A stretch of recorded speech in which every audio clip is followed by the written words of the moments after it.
This is the post about books that I received for Christmas, gave for Christmas, took back over the Christmas holiday. I'll explain that later. First book is Blink by Malcolm Gladwell. Recommend, highly, highly recommend. I devoured this book in 2 days. Basically, this is the guy who wrote The Tipping Point. I've only read a part of that, but I plan to pick it up now. And it's subtitled The Power of Thinking Without Thinking. What it's basically about is the ability of some people to,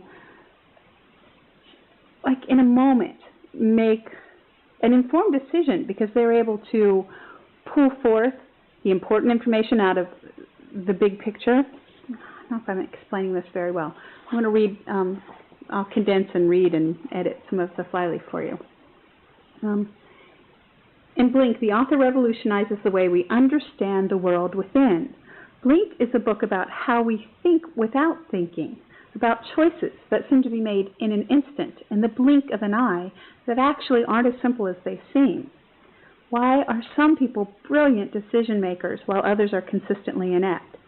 Why do some people follow their instincts and win, while others end up stumbling into error? How do our brains really work in the office, in the classroom, in the kitchen, and in the bedroom? And why are the best decisions often those that are impossible to explain to others? In Blink, we meet the psychologist who has learned to predict whether a marriage will last based on a few minutes of observing a couple. The tennis coach, who knows when a player will double fault before the racket even makes contact with the ball. The antiquities experts who recognize a fake at a glance.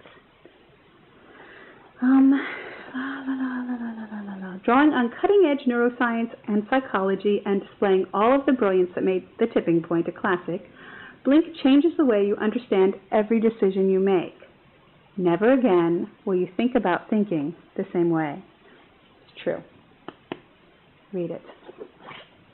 The next book is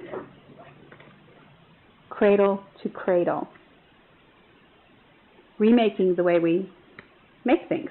Remaking the way we make things.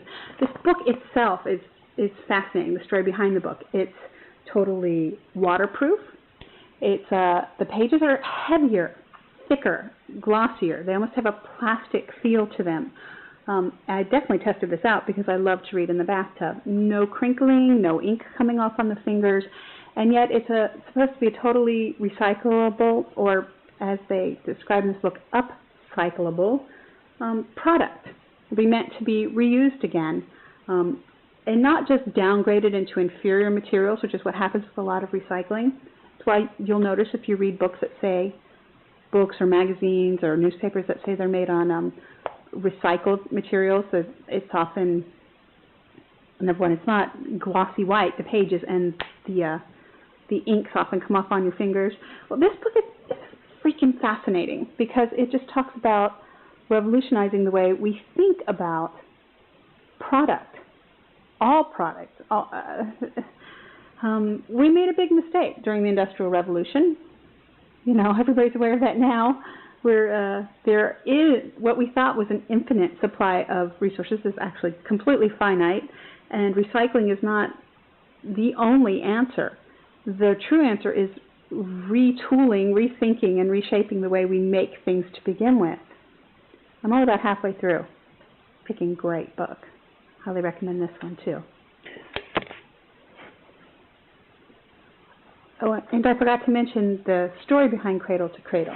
This is actually a book that was on a wish list for Sarah, my husband's brother's wife, so my sister-in-law, and she did such a fabulous job of pretending to be like really excited and happy to get this. She was really happy and excited to get it, but she'd already received it from her husband. So well, she finally fessed up, and so we just gave her the money and took it home ourselves. So it was a good trade. You know, it was a book that Carl wanted to read and that we're both reading. We have dueling bookmarks in here right now. So yeah, and this isn't the only example of a gift that was given twice. I didn't have this on a wish list. I had seen it in stores, and I do really like Amy Sedaris. I like to cook. I like to entertain. Carl purchased this book for me. And it was great. I was really happy to get it. And then my good friend Karen, whom we visited over the holidays, also purchased this book for me. Guess whose copy I'm keeping? I'm keeping Karen's, because her sister lives in the same building as Amy Sedaris, her sister and her sister's roommate. And so it's signed by the fabulous Miss S. She added the little wand right there as well. Not only is it signed by Amy Sedaris, and this is so cute, but she has a recipe in here called, I don't know if you can see this, Lemon Cake for Lino, and it's signed by Lino, the doorman. Isn't that awesome? Great book. It's hysterical. I mean, there are true recipes in here that I plan to use, but just Amy Sedaris and all her funky, funny, ripped pantyhose glory. I Like You by Amy Sedaris. Pick this one up too if you can. That's the book post, the Christmas gift book post. Get reading.